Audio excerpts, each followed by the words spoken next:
Hello, Algebra 1. Hope you all are doing well. So what we're going to do right now is take care of PA2, the first video of guided notes here. So it's simplifying expressions using distribution or with distribution. And so let's go ahead and take a look at this business. I've got a little a new thing to try out here. Hold on. This arm? Okay. You can see this over here. It's kind of cool. It's actually going to show up actually what I write. So let's see how this goes. I'm going to start with this one. What do you know about distribution? Just take a second, pause, and draw it. Okay, hopefully you paused.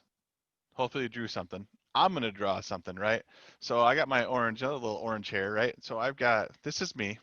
Let's do this. This is me. This is Mr. Brayman. And I am going to distribute to you on your little iPads, or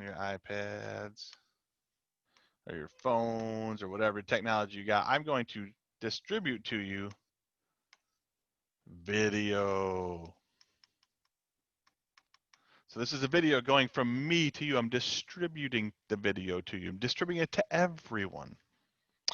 So let's go ahead and take a look at this. So the formal definition, the math definition of distribution involves A's, B's, and C's, because that's how we roll in math. We've got A times B plus C in parentheses. And how we distribute is we attach the A to the B and the C through multiplication. A times B, or just AB, plus A times C, or just AC. That is our formal definition of distribution. How does this work in the real part, in the real math stuff? Glad you asked. Let's go ahead and look at this one, these numeric examples here. Now, we've done order of operations, so I know right now you're just like, oh, I need to do what's inside those parentheses first. Slow down, slow down. We're going to do distribution. We'll check it with order of operations. How about that? There's our compromise here. So if I'm doing a little bit of distribution here, I want to distribute the 3 to the 2 and the 3 to the 5 through multiplication. So this becomes 3 times 2 plus 3 times 5. 3 times 2 is 6, plus 3 times 5 is 15. Add those together and you get 21. Let's check it with order of operations, or OOO, order of operations. Let's do that right in here. Okay. If I would do order of operations, I would add inside the parentheses first, making this 3 times 7, and 3 times 7 is 21. And yeah, 21 equals 21. Fantastic. Here we go. Let's keep this momentum going here. 4 times in parentheses 9 minus 7. Again, we'll check order of operations. It's okay. It's okay. Oh. So if I do that now, I'd have 4 times 9 minus 4 times 7. Okay, 4 times 9 is 36, minus 4 times 7, which is 28. Subtract those and you get 8. Let's check the order of operations, right? We got 4 multiplying outside. 9 minus 7 is 2. 4 times 2 is 8. And you're saying, Mr. Brayman, why don't we just do that anyway? Why don't we just do the order of operations part? Well, because in algebra, we do variables. We do variables. So let's go ahead and do our variables here. What does that look like when we don't have just numbers? So our algebraic examples, it's one of my favorite words, algebraic. Oh, it's powerful. Okay, gonna do the same thing. 5 times g minus 9. In other words, 5 times g, or 5g, minus 5 times 9. Okay. Remember that whole multiplication thing. If I've got a number next to a letter or a coefficient next to a variable, that indicates multiplication if I don't write anything else in between them. So 5 times g minus 5 times 9, so 5g minus 45. Okay, and I look at that and I say to myself, self, can I simplify this anymore? And the answer is no, you cannot. This has a variable, 5g has a variable, minus 45 does not have a variable. You cannot simplify that any further. That's part one that I want to think about. The second thing I want you to think about for a quick second is, can I solve for g? Do I end up with g equals something? In this case, the answer is also no, because there's no equal sign here. I have nothing to set it equal to. This is called an expression. an expression. If you were trying to solve something, that would be an equation. And what's that word? What's that kind of the beginning of the word there? Equal, equation, equal sign. You need to have an equal sign if you're looking to solve. Here, we're just simplifying an expression. That one's already simplified. All right, so that is our final simplification there. Let's look at the second one. Ooh, squareds, exponents. We can do this. We're gonna do the same thing. 3 times 2x squared plus 3 times 4x minus 3 times 1. 3 times 2x squared, this again, that's like 3 times 2 times x squared. We can only multiply the numbers here, so, or their coefficients. 6x squared, 3 times 4x, 3 times 4 times x, you get the point. 12x minus 3 times 1, which is 3. Now we got one more question in here. Can I simplify this any further? And think about it. And the answer there is also no. The reason being is, yes, they do have the same variable. They've got the same variable. That's good to see. But what they don't have is the same exponent. The x here is x squared, and this is just a plain x. If we see a plain x, we know that that one, that the exponent there, would be a 1. We don't write it. We don't write it. It's just kind of there. It's there. It's there. Okay. All right. So this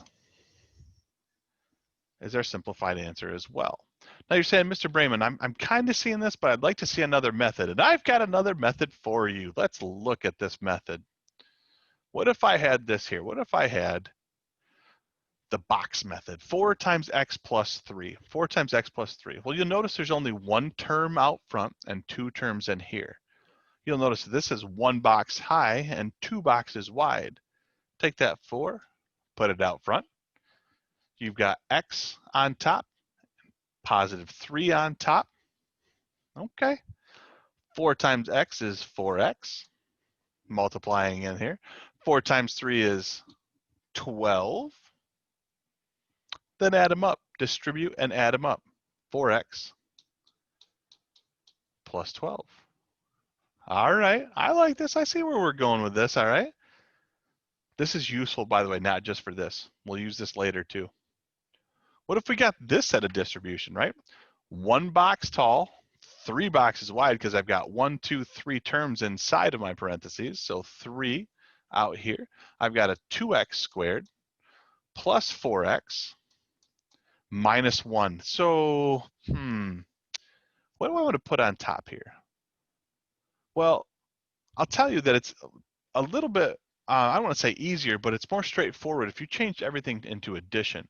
Subtraction can be changed into addition. You will hear me say multiple times, subtraction is like adding the opposite. In other words, if I'm subtracting 1, that's like adding -1. So here's my trick there. Add the -1, call this -1. Do your multiplying again. 3 times 2x squared is 6x squared. 3 times 4x is 12x. And 3 times -1 is -3. And now we add these things up. Let's add these things up. This is 6x squared plus 12x plus -3. Well, this is interesting. These two problems look pretty similar, don't they? The beauty about that is we got the same answer. That's awesome. All right, so that's the part that we've done together. Now it's time for the part that, like it says right there, you do. So what I want you to do is this. I want you to do these 4 problems first, and then take care of this problem over here, this application problem. I am not super worried about the final answer. I know what it is. I'm more worried about, can you set it up and make it act like a distribution problem? So your goal right now, pause and do those 5 problems.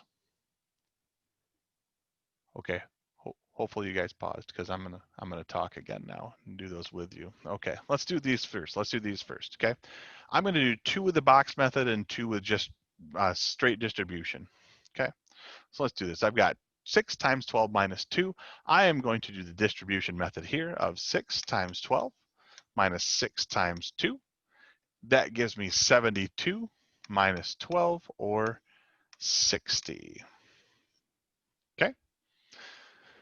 Number 2, I'm going to do the box method. I have one term out front, and I've got 2 terms inside. So I'm going to make 2 boxes in here. I'm going to give my 2 out front, my 4 here, and my t here. I'm going to multiply here. I got 8. 2 times 4 is 8. 2 times t is 2t. Then add those things up. You could have 8 plus 2t, or you could have also written 2t plus 8. If you like to write the variables first, I'm kind of that guy. I like to write the variables, stuff with the variables first. So I'm not going to mark you wrong if you don't, for now. Let's look at the next one. We've got 4 times 3g plus 2. Let's do the straight distribution again. We got 4 times 3g plus 4 times 2. 4 times 3g is 12g, plus 4 times 2 is 8. We're good to go there. Now we've got the last one. We got the last one on this page. I'm going to do, well, before the application, right? I'm going to do the box method here. I've got one term out front, and I've got 3 in the inside. So I'm going to have 1 box tall, 3 boxes wide. This is going to be 5x squared. This is going to be, oh, let's do that whole add the opposite thing. So instead of minus 4x, it's plus a negative 4x. We'll throw that negative 4x right there. And then plus 1. We multiply in here. 3 times 5x squared is 15x squared. 3 times negative 4x is minus 12x. 3 times 1 is 3. So you can rewrite this as a couple different ways. You could have 15x squared minus 12x plus 3, or you can remember that we're kind of adding these things up together. You could have also written 15x, whoa, how about that? 15x squared plus negative 12x plus 3. Either of those are absolutely correct. So if you got questions on those, make sure you come and get them to me. We'll get that going, okay? Last thing on this part of the notes. I'll do another video. We'll do another set here. But let's look at this application. This application, we need to make a distribution question out of this. The Hernandez family owns 2 cars. In 2009, they drove the first car 18,000 miles and the second car 16,000 miles.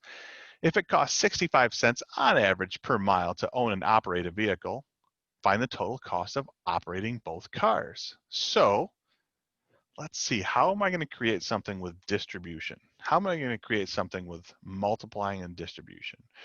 Well, I know that to find the cost of the first car, I'd do 65 cents times 18,000. And to find the second one, I do 65 cents times 16,000. Or I could do 0.65 times 18,000 plus 16,000 inside. Now, order of operations would say that we would add those and then multiply, but we're trying to do the whole distribution thing, right? So let's do this distribution. This, again, this was the important part. This was the important part. Getting there was the important part. There we go. That arrow shows up. So if we do this, it should be like 0.65 times 18,000 plus 0.65 times 16,000. And if you do the multiplication to add them all up, I do believe it comes out to 22,100. And then 22,100 what? Nose hairs? Oh man, I hope she calls me. She'll probably hear me saying that. I know you guys miss Mrs. Hunt. So anyway, that would be dollars. So that would be the answer to our question. We're going to talk about how to write that out a little bit differently. What I'd like you, instead of just writing $22,100, is to use a sentence. It costs, you would use like kind of the question to generate your statement, right? It costs $22,100 per year to find, or for the operating costs. So we'll do that later. We'll work on that later. But that's the important part. If you want to look at a little bit of the practice on PA2, go ahead and do that. We'll do that a little bit here as we go forward. But hope you had a great day. Hope you guys are doing well, and we'll talk to you later.